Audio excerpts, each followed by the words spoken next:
graça e a paz do nosso Senhor Jesus Cristo seja com todos nós. Bom estarmos aqui, adorando ao Senhor. Esse dia que a gente separa como o dia do Senhor, para engrandecer o nome dEle. Quero convidar você para abrir a sua Bíblia, a carta de Paulo a Tito, versos de 1 a 4.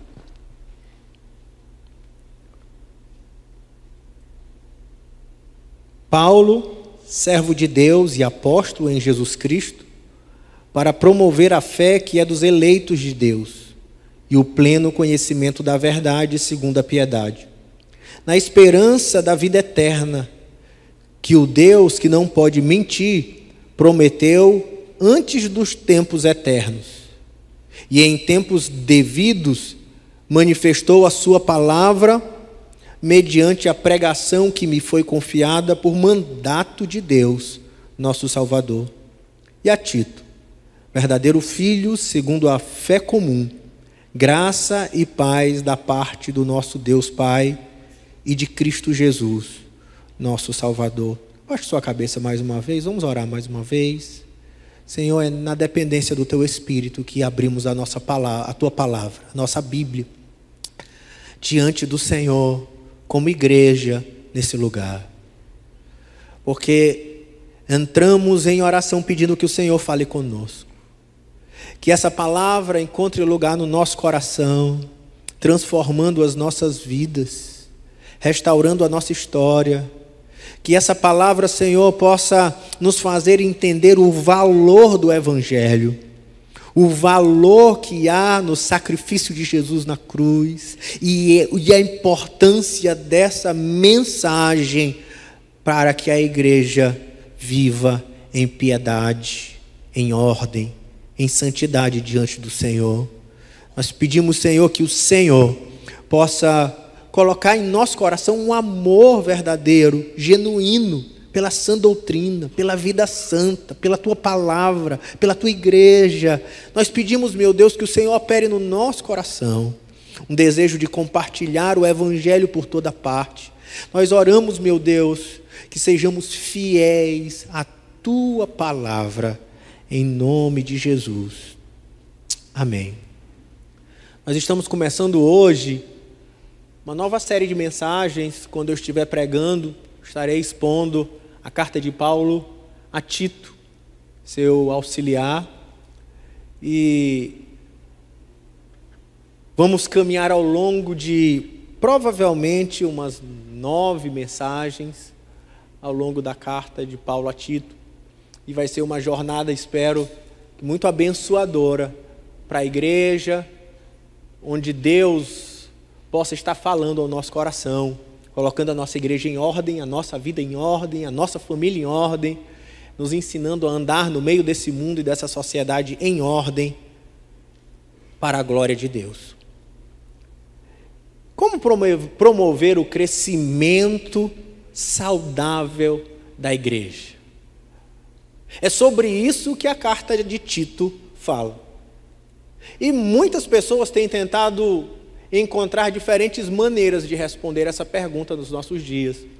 Há aqueles que olharam nas estratégias de administração e de marketing, uma maneira de trazer crescimento e edificação para a igreja.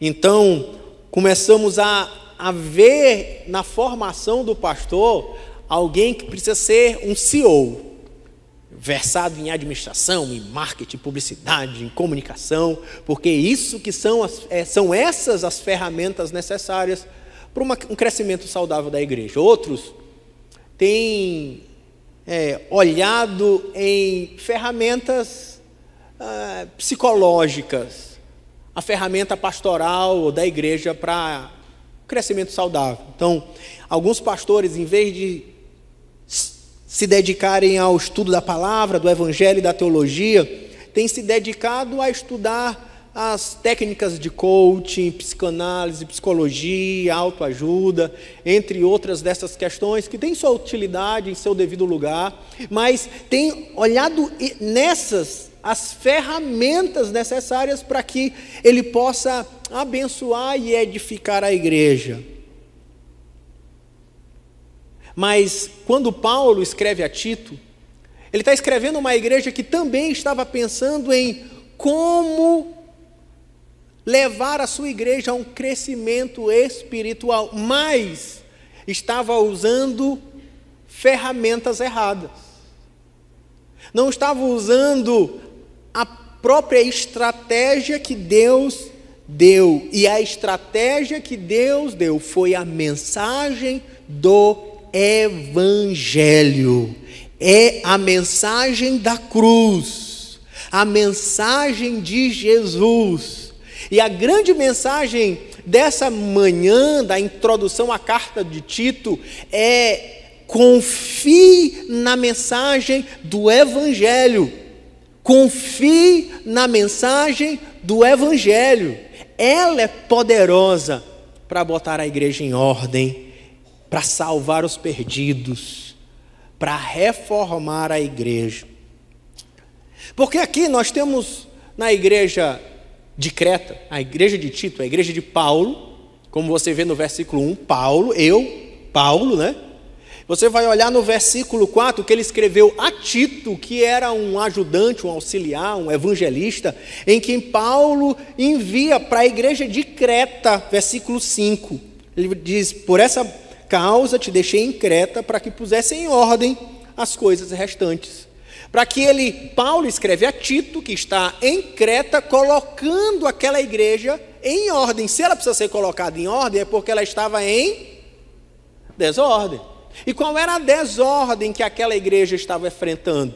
Havia falsos mestres, que no versículo 10 ele vai chamar de muitos insubordinados, parladores frívolos, enganadores, especialmente os da circuncisão. É preciso fazê-los calar. Haviam homens pregando um evangelho falso, uma mensagem errada. E eles eram aqueles que estavam pregando o evangelho, mas unido à mensagem da circuncisão, a fábulas judaicas, a uma teoria judaizante, que, resumindo, é a ideia de que eu preciso de Jesus, mas eu preciso ser salvo não somente por Jesus, mas me tornando judeu e seguindo todas aquelas leis características judaicas. A circuncisão, guardar o sábado, guardar as festas e assim por diante. Era assim que eu teria um encontro com Deus. É uma ideia de um evangelho legalista. Eu não chego a Deus pelo que Jesus fez por mim, mas além daquilo que Jesus fez por mim, eu preciso me dedicar a obediência da lei, da circuncisão, das festas, dos ritos, das cerimônias, porque elas me levarão até Deus. E Paulo então começa a se levantar contra esse falso evangelho que está sendo pregado naquela igreja. E a resposta de Paulo em toda a carta é dizendo para Tito: confie na mensagem do evangelho. Você não precisa de outra mensagem, você não precisa melhorar a mensagem, você não precisa adicionar nada à mensagem, você não precisa enfeitar a mensagem. Confie na mensagem do evangelho, pregue o evangelho. Fiquem firmes na mensagem do evangelho, promovam a mensagem do evangelho, levantem pregadores da mensagem do evangelho, discipulem uns aos outros no evangelho, confiem na mensagem do evangelho. É o evangelho que vai levar a igreja a uma vida abundante em Deus. É o evangelho que vai levar a vida da igreja na família e na sociedade piedosa, santa, que agrada ao Senhor. E de fato a carta de Paulo a Tito se organiza em 3 capítulos de maneira bem clara. Ele vai dizer, capítulo 1, como viver de maneira piedosa na igreja. Capítulo 2, como viver de maneira piedosa na família. E capítulo 3, como viver de maneira piedosa na sociedade, no mundo. E versos 1 a 4 é a saudação, é a introdução. E a mensagem, então, hoje é: confie no Evangelho. E o primeiro ponto que eu quero trazer sobre essa introdução é o verso 1, que a mensagem do Evangelho, ponto 1, é a mensagem apostólica. Primeiro ponto, a mensagem do Evangelho é a mensagem apostólica. Ele começa dizendo: Paulo, servo de Deus e apóstolo de Jesus Cristo, para promover a fé dos eleitos de Deus e o pleno conhecimento da verdade, segundo a piedade. Ele começa se apresentando, o autor da carta, Paulo. Mas por que eles deveriam ouvir a Paulo? Por que Paulo é aquele cuja sua carta ia resolver as disputas teológicas daquela igreja? Havia dois grupos. Havia o grupo que ainda seguia a mensagem do Evangelho, havia os judaizantes, que disputavam pela a verdadeira mensagem dentro daquela igreja. Mas Paulo diz assim: eu, Paulo, servo de Deus, apóstolo de Cristo, por que eles deveriam ouvir a Paulo? Paulo deveria ser a pedra que ia dar o rumo, a direção do Evangelho para aquela igreja. Primeiro, porque ele é servo de Deus. Ele era aquele que não estava ali em seu nome. Ele não estava cumprindo a sua vontade. E a palavra servo no original aqui no grego é doulos, que em algumas versões está escrito escravo. Porque a ideia da palavra aqui do original, ainda que para nós hoje chamar escravo não faz muito sentido, mas naquela época a escravidão fazia parte da sociedade. Não era bem a escravidão negreira, que a gente está acostumada aqui no Brasil, que aconteceu no tráfico negreiro há 500 anos atrás, a menos, né, na verdade, há 100 e poucos anos atrás ainda, mas era uma escravidão que era muito comum, às vezes, por quem tinha dívidas, e ele acabava tendo que dar os seus filhos como escravos para pagar dívida, ou tinha sido conquistado por guerras. E era comum, era alguém que não era dono de si mesmo. Ele não fazia a sua própria vontade. Ele estava debaixo da vontade soberana de alguém, está subordinado, submisso. E Paulo está dizendo: eu sou alguém que não estou aqui em meu nome, mas sou alguém que sou totalmente submisso e subordinado a Deus. Aí ele continua nessa ideia dizendo assim: apóstolo de Jesus Cristo. A ideia de apóstolo, a palavra apóstolo é uma palavra grega que significa enviado. Está dizendo: eu não estou em meu nome, eu fui enviado por Cristo. A minha palavra não é a minha palavra, eu sou apenas portador da palavra de outro, que é a palavra de Jesus. Quem já leu o livro de Atos e conhece o chamado de Paulo no capítulo 9, vai lembrar que em 9:6, Jesus diz assim: levanta-te e entra na cidade, onde te dirão o que te convém fazer. 9:15 diz assim: este é para mim um instrumento escolhido para levar o meu nome perante os gentios e reis, bem como perante os filhos de Israel. Foi o próprio Deus que disse: este é para mim escolhido. É alguém que foi levantado como um apóstolo aos gentios. Gálatas capítulo 1, versículo 12 diz: porque eu não recebi, nem o aprendi de homem algum, mas mediante revelação de Jesus Cristo. Paulo diz: o meu evangelho, o evangelho que eu prego, é o evangelho de Jesus. Ele me levantou como apóstolo com essa mensagem aos gentios. E Creta era uma terra de gentios, lugar grego, e ele estava cumprindo o seu apostolado. Ele não estava em seu nome, ele estava em nome de Jesus. Eu queria começar dizendo que a resposta de Paulo para aquela igreja é dizendo: eu vou apresentá-los o verdadeiro evangelho, porque eu tenho autoridade apostólica em nome de Jesus para entregá-los a palavra de Deus. Você quer saber onde é que está o verdadeiro evangelho? Está na Bíblia. Hoje a gente vive uma época que querem desacreditar a Bíblia de novo. Isso já passa de tempo em tempo. Recentemente, teve um pastor bem conhecido de uma denominação tradicional que ele disse que precisava atualizar a Bíblia. A Bíblia está desatualizada, está fora de moda. Tem alguns temas aqui que Paulo deu uma escorregada, deixa isso para lá. Paulo, por exemplo, tem um outro pregador famoso na internet, que ele diz assim, não, bem, vejamos, sobre esse assunto, quem disse foi Paulo, Jesus não tocou nesse tema, Paulo aí quis inventar. Então, não vamos ouvir, se Jesus não tocou, então não tem problema. Se foi Paulo que falou, descredita Paulo. E tudo isso hoje está sendo ensinado aí na internet, talvez o pregador que você escuta. Mas quando Paulo está chegando para aquela comunidade e dizendo, eu sou apóstolo, ele está dizendo, a minha palavra é palavra de Deus. A minha palavra é palavra de Jesus Cristo. Eu sou enviado dele para falar em nome dele, na autoridade dele, e é isso que significa ser um dos apóstolos. E aí para você eu quero dizer, você sabia que a Igreja Catedral de Louvor Maranata é uma igreja apostólica? Nós somos uma igreja apostólica.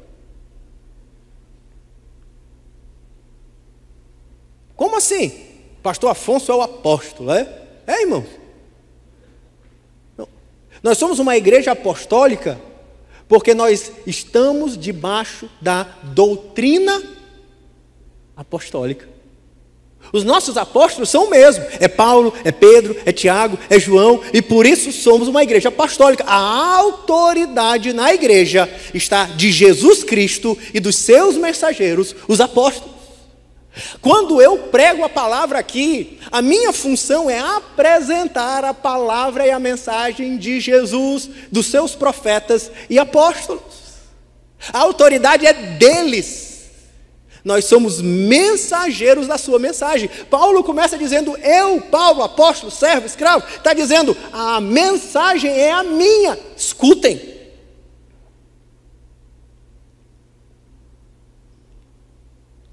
Em tom de brincadeira, Paulo está dando uma carteirada, né?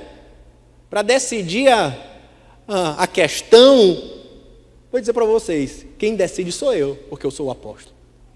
E é assim que ele introduz a essa igreja que está tendo problemas doutrinários.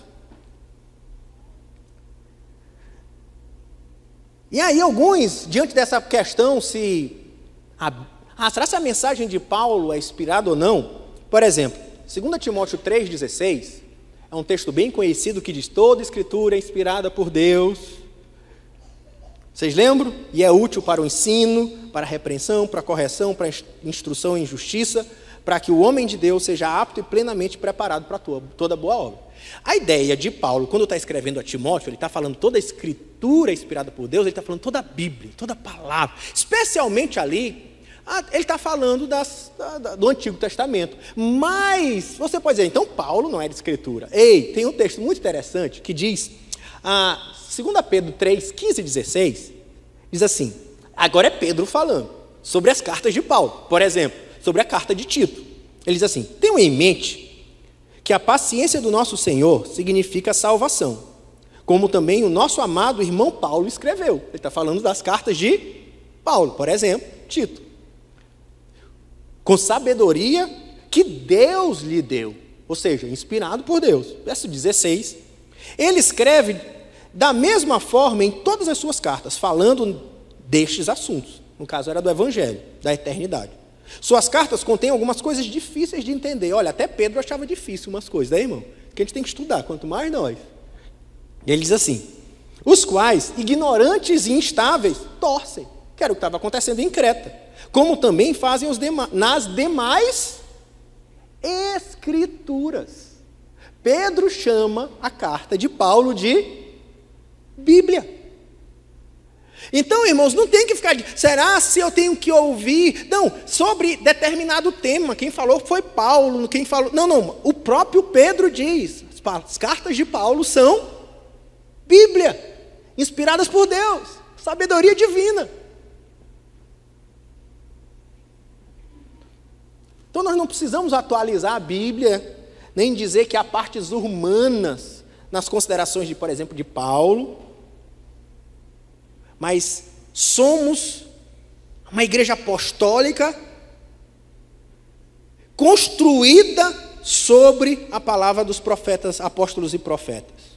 E ela é a autoridade final na igreja. Mas tem uma outra questão que eu acho interessante para a gente aplicar, que agora é mais como um exemplo de Paulo. Paulo, como apóstolo, ele é um servo. Olha, irmãos, a gente fica pensando assim, poxa, hoje nós temos uma época que tem as igrejas apostólicas que tem apóstolo, né? Aí ele é metido, ele é bonitão, ele é autoridade. Ou então um irmão que vira pastor.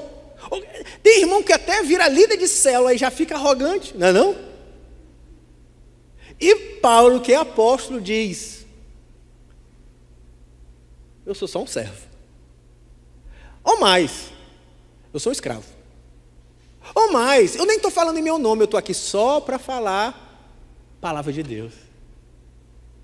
Esse testemunho que serve para nós e para os líderes de Creta, e serve para nós também, de que servir na casa de Deus, servir como um pai para a sua família, servir como um líder de célula para o seu grupo, servir como um líder de ministério ou um pastor da igreja. Quando você se torna um líder, você não cresce. Como já diz Adriano, você diminui. Você não se torna mais autoridade, você se torna mais servo. Você não está aqui para fazer as outras pessoas fazerem a sua vontade, mas você lidera para servi-los, para que todos nós façamos a vontade do Pai. Não dá para entender porque tem gente que cresce espiritualmente e se torna menos humilde. Isso é contraditório. Quanto mais você cresce espiritualmente, mais humilde você deveria se tornar. Olha o Paulo. Mas vamos para frente. Segundo lugar, se a gente aprendeu no primeiro ponto, de que a mensagem do Evangelho é a mensagem apostólica. Em segundo lugar, a mensagem evangélica é a mensagem verdadeira. É isso que Paulo vai dizer. No meio das discussões doutrinárias, a verdade não está na minha opinião, na sua opinião, a verdade está na Bíblia, ela é a verdade. E no Evangelho, na sã doutrina, ele vai dizer assim, ainda no verso 1, na segunda parte, para promover a fé dos eleitos. A mensagem verdadeira é, em primeiro lugar, a mensagem que chama os eleitos. Isso é muito lindo, irmãos. Ela é a mensagem que promove a fé dos eleitos. E a ideia de que, vamos começar falando sobre os eleitos. Os eleitos são aqueles que estão debaixo dessa soberana sabedoria divina. Os eleitos são aqueles que Deus chamou para si, aquele que ele disse, vem para ser meu povo, aquele que o Evangelho alcançou o coração, espremeu a alma e colocou de joelho aos seus pés, obra divina e soberana. Ele diz, mas qual é a mensagem que promove a fé dos eleitos? Que produz no Espírito, fé dos eleitos. Qual é a mensagem que desenvolve a fé do povo de Deus? É a mensagem do Evangelho. Não era os judaizantes queriam que aquela igreja pregasse legalismo, usos e costumes, normas. Não, a gente quer organizar a igreja, colocando norma, regra, leis, cerimônias. E em vez da igreja entrar em ordem, ela entrava em desordem. É isso que ele está dizendo. Como a gente tem uma tendência de achar que a gente quer colocar ordem, a gente fica sendo rígido em regras. Mas, por exemplo, em Creta, a rigidez das regras levou em bagunça e não em ordem. E Paulo está dizendo, não é a mensagem do Evangelho, a sã doutrina, a graça de Jesus Cristo que morreu na cruz, a mensagem do seu amor que morreu por nós, ela é poderosa para é edificar o seu povo, e não a mensagem legalista. Tá? A ideia de que a salvação é essa obra pela graça soberana de Deus no coração do homem em resposta à mensagem do Evangelho. Que não interessa se você é grego, se você é judeu, se você é branco, se você é negro, se você é índio, não interessa se você é rico, se você é pobre, não interessa se você nasceu numa família e tem a vida toda organizadinha, ou se você veio de uma outra e tem a vida toda destruída, talvez estragada pelas drogas, talvez envolvido até em mais costumes, em crimes. Eu não sei, mas essa mensagem que transforma a vida diz: a graça de Deus é Jesus na cruz, e ele morreu para todo aquele que nele crê, por amor a todos, independente de raça, de povo, de pecados. Não são os mais justos, os mais bonitinhos. E essa mensagem do Evangelho, que era a mensagem apostólica, que está sendo discutida na carta de Tito, é uma mensagem simples. É a mensagem que diz que a salvação não é conquistada por você. Se eu estou sendo salvo, essa salvação ela não é conquistada por mim. Não são as minhas boas obras. Não é o meu esforço em estar na igreja todo domingo que me salva. Não é o meu esforço em não matar, roubar, prostituir. Não é o meu esforço em não falar palavrão. Não é isso que me salva. É uma mensagem que diz que o que te salva não é o que você faz, por isso que não serve a mensagem legalista, mas o que te salva é o que Jesus fez. Não são as tuas boas obras, são as boas obras dele. E essa mensagem que já foi ouvida por você tantas vezes, que Jesus morreu na cruz, porque somos pecadores, e ele ali foi expiação, ele tomou o nosso lugar, ele pagou o preço pelo nosso pecado, ele foi um sacrifício substitutivo, ele morreu por mim e por você, por amor, para que tivéssemos livre acesso à presença de Deus. Mensagem simples. Pode até ser repetida para você, mas é essa mensagem, essa simples mensagem, repetida há 2000 anos, que não precisa ser modernizada não, ela não está fora de moda e nunca será, porque ela é a mensagem poderosa para promover a fé dos eleitos, para transformar vidas, para chamar os que o Senhor mesmo quer para si. E esse é o propósito de qualquer líder cristão. Por isso que Paulo começa essa carta aos líderes da igreja de Creta, colocando a sua posição. Esse é o propósito de qualquer líder cristão, é proclamar o Evangelho de Deus, a fim de que os eleitos creiam e sejam salvos para a glória de Deus. Não são os nossos argumentos elaborados. Olha, eu sei que eu gosto de estudar, por exemplo, argumentos filosóficos, a apologética, que é a arte da defesa da fé. Tem o Bidney, acho que ele não está aqui hoje, o Bidney, tá? Ah, tá dodói. E que é um estudioso, o senhor está me ouvindo aí em casa, né? Que é um estudioso de apologética, o Tander, estudioso de apologética, sabe dar argumentos brilhantes sobre a racionalidade, a veracidade da ressurreição de Cristo, a lógica que há no Evangelho. Olha o que Paulo está dizendo, que é bom a gente entender a lógica, a razão, até porque a gente precisa crer de maneira racional.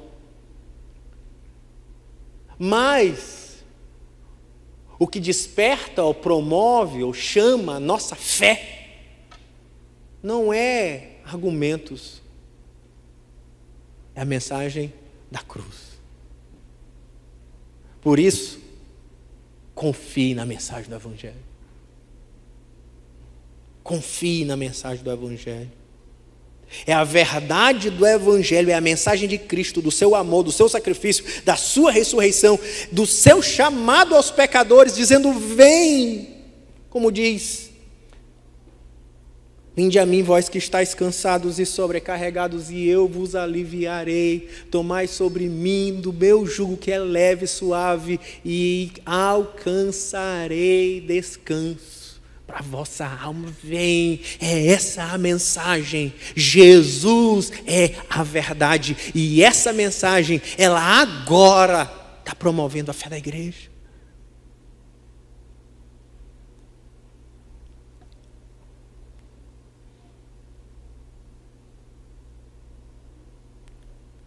Assim, o ministério da proclamação do Evangelho é a fé daquelas pessoas que Deus escolheu. Este não é nenhum tipo de pensamento positivo, determinista do Evangelho atual. Essa fé é a esperança da manifestação da glória do nosso grande Deus e Salvador, Jesus Cristo, o qual a si mesmo se deu por nós, a fim de remirmos de toda iniquidade e purificar para si mesmo um povo exclusivamente seu, zeloso por boas obras. Essa frase é do próprio Paulo em Tito, capítulo 2, versículo 13 e 14. Porque essa mensagem verdadeira, ela é a mensagem que transforma. Ela é a mensagem que chama os eleitos, mas ela também transforma os eleitos. E vai dizer ainda: e o pleno conhecimento da verdade, segundo a piedade. Na NVT, ele vai dizer assim: no conhecimento da verdade que leva a uma vida santa. Essa é a ideia do texto. Está lá na NVT, facilita a compreensão. A ideia de que a mensagem do Evangelho, a mensagem de Jesus na cruz, a mensagem promovida pelo apóstolo Paulo, de que Jesus morreu como um sacrifício pelo nosso pecado naquela cruz, essa é a verdade. Jesus é a verdade, e pregar a graça de Jesus tem poder para transformar a nossa vida. Quando ele está argumentando isso, irmãos, ele está querendo dizer para aqueles judaizantes, aqueles legalistas. Está dizendo: não acha que é o legalismo que transforma, não acha que é regrinha que transforma. E o legalista normalmente tem a tendência de achar que a mensagem da graça, falar que Jesus perdoa, que você não é salvo pelas suas obras, que você é salvo pela sua fé em Jesus, não pelas obras, mas é presente de Deus, por um caminho soberano do Senhor, no coração do homem, por meio do Espírito. Ah, não prega isso, pastor, porque se você pregar isso, o povo vai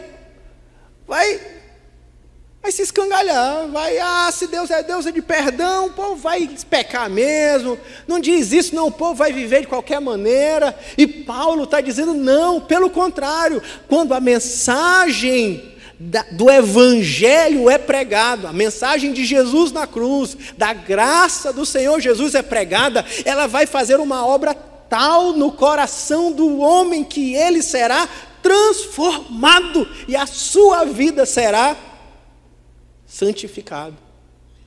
Muita gente acha que a mensagem da graça do Evangelho é para quem entra, é só para evangelizar, é a porta de entrada, é a mensagem da graça. Uma vez que você atravessou a porta de entrada, muitos vão achar agora não é mais a mensagem da graça, agora é lei, agora é regra, agora é não faça isso, não faça aquilo, faça isso, faça aquilo, não faça isso, não faça aquilo. Mas o que Paulo está dizendo em toda a carta de Tito, e a gente vai explorar essas ideias ao longo da exposição com mais profundidade, é de que a mensagem da graça, a mensagem do Evangelho, a mensagem da cruz, ela é a mensagem que chama os pecadores à salvação, mas é a mensagem que transforma e santifica os santos. É a mensagem da graça de Deus. É a verdade que leva à piedade. É a verdade que gera transformação. É a graça transformadora. E a gente vai ver isso, por exemplo, no capítulo 2, versículo 11, eu não vou expor o 2 e o 11, 2, 11 e 12, porque vai chegar o dia certo da gente trabalhar esse texto, mas eu quero só trazer luz. quando ele vai falar sobre, no capítulo 2, verso 1 até o 10, ele vai dizer sobre a importância de viver uma vida santa. Uma série de características de uma vida santa segundo a sã doutrina. E ele vai dizer, no entanto, como a gente vive isso? É pelo legalismo? É impondo regras? Ele vai dizer, não. É porquanto a graça de Deus se manifestou, salvadora a todos os homens, educando-nos, para que, regenerada a impiedade e as paixões mundanas, vivamos no presente século sensata, justa e piedosamente. Ele diz, olha, a gente consegue viver de maneira santa, como diz os versos 1 ao 10, não é pela mensagem legalista, mas é porque a graça se manifestou. E porque ela se manifestou salvadora, educando-nos. É a graça que nos educa, não é a lei que nos educa. Não são regras que nos educam. É interessante, é a manifestação da graça que nos educa a viver de maneira santa e piedosa para Deus. E ele diz que, por quê? Porque a lei tenta nos transformar de fora para dentro, mas a graça nos transforma de dentro para fora. Mudando o quê? O que ele vai dizer? Versículo 12. Para que regenerada, ou seja, libertos, transformados, nascidos de novo das impiedades. Agora ele muda, antes éramos incrédulos, ímpios, agora tornamos homens de fé. Nossa fé foi promovida, mas também fomos regenerados das paixões mundanas. Antes a nossa paixão queria o pecado, queria os desejos, a gente era escravo dos desejos da carne, mas nós fomos pela graça regenerados. Nosso coração desejava o pecado, mas a graça, quando se manifesta em nós, agora nós desejamos o Senhor. Nós desejamos a sua vontade, nós desejamos estar com o seu povo, nós desejamos viver em santidade, porque a graça trabalha em nós, porque o Espírito habita em nós. Isso vai mudando o nosso coração, o nosso desejo de dentro para fora. Quem era papudinho aqui antes? Tem alguém que era papudinho? Não? Papudinho? Era papudinho, irmão? Era, Lemos, papudinho. Aí tem dia que tu se treme todinho ainda para querer ir para um bar? Não. O Senhor muda, né? Hoje ele se treme todinho para ir para o senadinho. Ai, estou com saudade de orar com o pessoal 6 horas da manhã. Está lá, Lemos. Quem gostava também de uma cana, muito tempo atrás, vou entregar ele, era o pastor Afonso, 40 anos atrás. Araçagi, uma cervejinha, né? Não era só uma não, era assim uma grade, né? Mas hoje, Deus mudou as paixões. Aí alguém pensa assim, poxa, como deve ser difícil ser crente, ou deve ser difícil ser pastor, irmãos. Ser sincero para você, eu sei que é a sua experiência, eu não faço força. Não faço força. Sabe por quê? Eu só é grato pela oportunidade, porque Deus é quem me coloca um desejo, um prazer, uma alegria, e assim eu sei que você está aqui, porque Deus mudou as inclinações. Eu vou usar o fato de estar aqui como um exemplo. Não sei se acontece com você, mas adolescente, eu me lembro de quando eu comprava roupa, ou ganhava roupa, sabe o que eu fazia? Eu guardava ela, porque eu queria usar ela pela primeira vez aonde? Eu queria ir para a igreja, sabe? Eu vou estrear minha roupa na igreja, sabe? Porque Deus muda, inclina o nosso coração. Essa é a manifestação da graça, é a graça que nos educa. Não é a gente ficar botando regra, pode biquíni, não pode biquíni, pode chinelo, não pode chinelo, não é isso que transforma a gente. O que transforma é a mensagem da graça.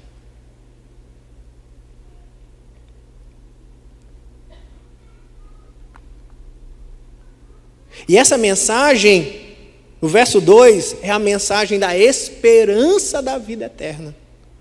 Ele vai dizer, na esperança da vida eterna, de que Deus não pode mentir. Então essa verdade, ela é a verdade que chama os eleitos, é a verdade que nos transforma. Essa verdade é a esperança da vida eterna. Na ideia, irmãos, de que a gente precisa entender o Evangelho. O Evangelho é a notícia de que nós que estávamos mortos, agora podemos ter livre acesso à presença de Deus mais uma vez. A história da Bíblia conta que nós, homens, como humanidade, pecamos. Somos pecadores. Eu sou pecador. Todos nós somos pecadores. Até o pastor Afonso. Eu nunca vi pecar, mas ele é pecador, porque a Bíblia diz que é, né, pastor Afonso? Nós somos pecadores.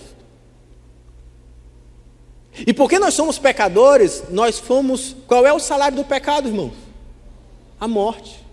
Nós somos destituídos da presença de Deus, expulsos do paraíso, Israel expulsos de Jerusalém, o templo destruído. Tudo isso é símbolo do pecado. O pecado nos afasta de Deus. Isaías 62 diz que é um muro que separa o homem de Deus. O pecado nos separa de Deus. Pelo contrário, quem entra diante da presença de Deus de qualquer jeito é fulminado. Tanto que quando o sacerdote entrava na presença de Deus, ele ia com todo jeito, ele ia com uma corda amarrada, ele ia com sinetes, ele fazia sacrifícios expiatórios, ele fazia propiciação pelo pecado, ele levantava a fumaça, porque ele não podia ver a presença de Deus, porque ele sabia que era pecador, e um pecador, ele não pode estar na presença de Deus. Essa é a nossa realidade. Mas, no entanto,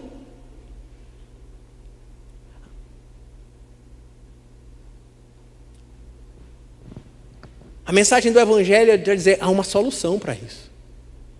E no capítulo 2, no versículo 14, entre outros lugares da carta de Tito, ele diz assim: o qual a si mesmo se deu. Eu vou ler a partir do 13. Aguardando a bendita esperança e a manifestação da glória do nosso grande Deus e Salvador Jesus Cristo, o qual a si mesmo se deu por nós, a fim de remirmos de toda a iniquidade e purificar para si mesmo um povo exclusivamente seu, zeloso de boas obras. Ele fala que a gente está esperando agora, peregrinando, esperando a manifestação da glória. A graça se manifestou, verso 11, e agora esperamos a manifestação da glória, que é a terra prometida, a eternidade no Senhor. Nós recebemos dessa vida eterna e caminhamos para ela, porque ele traz uma ideia, quando ele diz remidos de toda iniquidade e purificados para si mesmo, um povo exclusivamente seu, zeloso de boas obras. Ele está trazendo a imagem do Êxodo, da Páscoa, que é a imagem principal da teologia judaica do Antigo Testamento. Eles construíam a sua lógica teológica a partir da experiência da Páscoa. Vocês lembram lá em Moisés, povo escravo, preso por Faraó, sofrendo na mão de Faraó, e quando ele sofreu na mão de Faraó, Deus levanta um mediador, Deus levanta Moisés, enviado por Deus, e aí começam aquelas 10 pragas, mas chega a última praga que diz, o anjo da morte passará. Vocês lembram dessa história? Quando o anjo da morte passar, o que eles tinham que fazer? Eles tinham que sacrificar o cordeiro, era o cordeiro da Páscoa. E eles pegariam um cordeiro sem mancha, sem ruga, sem mácula, sem defeito. Eles sacrificariam o cordeiro, eles comeriam da carne do cordeiro em família, eles passariam do sangue daquele cordeiro no umbral da porta, e quando viesse o anjo da morte, aqueles que tivessem crido na mensagem do Evangelho, comido do cordeiro, tivessem a marca do sangue do cordeiro, seriam livres da morte pelo pecado. E esse é o desdobramento, é a mensagem profética, é o cumprimento em Jesus. Jesus é o Cordeiro Pascual. Ele é aquele que a gente não tem autoridade, liberdade para entrar na presença de Deus, somos pecadores, mas o Cordeiro foi imolado. E eu posso agora comer do seu corpo, ser marcado com seu sangue, de forma que agora eu posso ter livre acesso novamente à presença de Deus, porque o Cordeiro de Deus que tira o pecado do mundo já foi imolado naquela cruz. Pelo amor, A gente sabe o tanto que somos pecadores quando a gente entende que o próprio Deus teve que sofrer, Cristo, seu Filho, naquela cruz. Por amor, eu entendo o tamanho do amor quando eu olho para aquela cruz. E quando eu olho para a Páscoa, eu vejo que aquela experiência da Páscoa, ele me livrou da morte, mas não somente disso, ele sai para sacrificar. Morre o primogênito do faraó, dos animais, do povo do Egito. O faraó fica chateado, manda o povo, podem ir adorar no deserto. Eles vão para o deserto adorar o Senhor. O faraó se arrepende, vai atrás, mas chega um momento, o mar se abre, o povo atravessa, e faraó vem com o exército atrás, e no meio daquelas águas, o mar se fecha e os inimigos do povo de Deus são aniquilados. Uma segunda característica da Páscoa: a primeira, nós somos livres do pecado. Na segunda, os inimigos do povo de Deus são destruídos, assim como naquela cruz, Satanás foi destruído. Porque essa é a nossa Páscoa, o pecado é perdoado, temos acesso à presença de Deus, e Satanás, o nosso inimigo, foi devastado pela cruz do nosso Senhor Jesus. Essa é a mensagem do Evangelho que transforma vidas, é a mesma. Estamos livres, estamos salvos, porque o Cordeiro da Páscoa foi imolado. E essa é a mensagem da igreja. Em tempos devidos, verso 3, manifestou essa palavra mediante a pregação que me foi confiada, por mandamento de Deus, nosso Salvador. Que Paulo está dizendo, olha, essa é a pregação que foi confiada a mim. E eu confio à igreja. Essa é a mensagem que carregamos. Existe espaço na sociedade para a mensagem do coach, para os psicólogos, psiquiatras, administradores. Existe espaço. A sociedade precisa do palestrante motivacional. Mas a mensagem da igreja é a mensagem do Evangelho. Essa é a mensagem que transforma as vidas. Tanto aqui, quanto para a eternidade. Essa é a mensagem dos homens de Deus. Parece ser simples. A gente não tira cartola, é coelho da cartola. Mas é a mensagem poderosa para transformar a eternidade a partir de agora dos seres humanos. E se, em primeiro lugar, a gente tem que entender que a mensagem do Evangelho é a mensagem apostólica. Em segundo lugar, é a mensagem verdadeira. Em terceiro lugar, essa é a mensagem que abençoa. Verso 4, para concluir. Eu já vou chamando Jeanzinho, pastor Jean, a turma do louvor, para a gente compartilhar da ceia. Ele termina dizendo: a Tito, verdadeiro filho segundo a fé, graça e paz da parte do nosso Pai e de Jesus Cristo, o nosso Salvador. Ele termina dizendo: olha, eu, Paulo, trago a palavra de Deus, poderosa para transformar a vida hoje e a eternidade, a você, Tito. Você que é filho meu. Tito era alguém que tinha se tornado um filho espiritual, um discípulo de Paulo, e Paulo havia o enviado em missões, mas era filho segundo a fé comum. O que significa isso? Olha, você é alguém que aprendeu dessa fé, que é a mesma fé, ou o conteúdo da fé, ou o evangelho, que está nas igrejas em todos os lugares. Jerusalém, Roma, Creta, Galácia, Antioquia. É a fé comum, a fé de todos. Não é essa que estão inventando, não é essa que está na moda, é a mesma que sempre foi e está em todos os lugares. Estão dizendo, Tito é alguém que tem a fé apostólica, a fé comum dos apóstolos. E por isso a gente não tem que procurar uma fé inovadora, a gente tem que procurar a fé milenar das Escrituras.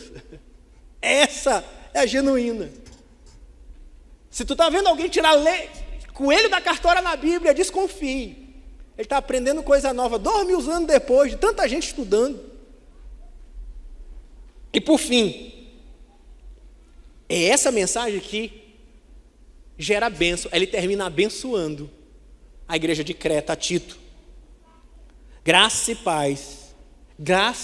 paz, da parte de Deus Pai e de Jesus Cristo, nosso Salvador. A mensagem do Evangelho é essa mensagem que eu apresento para você. É a mensagem da graça. É dizer para você que você não é salvo pelas suas obras. Você não é salvo pelas suas boas obras. Você é salvo pelas boas obras de Jesus. Você não é salvo por cumprir regras. Você é salvo pela graça de Jesus e de Deus, que enviou Jesus para morrer naquela cruz como preço pelo teu pecado. Você é salvo pela graça de um Deus que se fez homem e habitou entre nós para viver as tuas dores, assumir as consequências do teu pecado ao ponto de dizer: Senhor, por que me abandonaste? Para sofrer a ira de Deus que deveria ser derramada sobre mim, mas Ele me amou, que Ele derramou sobre Ele mesmo. É graça que me faz dizer: graças a Deus, porque se dependesse de mim, não tinha esperança. Eu me conheço meus pensamentos, que você não conhece.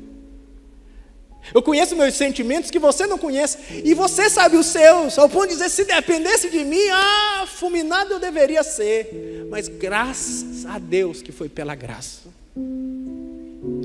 E que eu só preciso crer, me arrepender e me render para ter paz. E paz é mais do que um sentimento interior. Paz é ter uma relação restaurada com Deus. Estou em paz com Deus. É poder, como diz o autor de Hebreus, entrar com ousadia no Santo dos Santos. É como diz o Senhor Jesus: eu não vos chamo de servos, mas vos chamo de amigos. É paz com Deus. E essa paz com Deus, ela supre o nosso coração desde hoje, com uma paz que excede o entendimento humano, com uma satisfação que nada nesse mundo pode dar. Não é. A televisão está dizendo que o que vai te dar paz é dinheiro. Não é. A televisão e a sociedade está dizendo que o que vai te dar paz é poder. Não é. O que vai te dar paz é beleza. Não é. Mas é ter profunda relação com Deus. E não há impedimento. Nem seu presente, nem seu passado, nem seu futuro, nem seus pecados. Não há impedimento para você ter uma profunda relação com Deus. Renda-se a essa graça. Renda-se a esse amor que te chama para ser filho, que te chama para ser noiva, que te chama para uma relação íntima, pessoal. Baixe a sua cabeça e em cima dessa verdade ore nessa hora. Ore a Deus.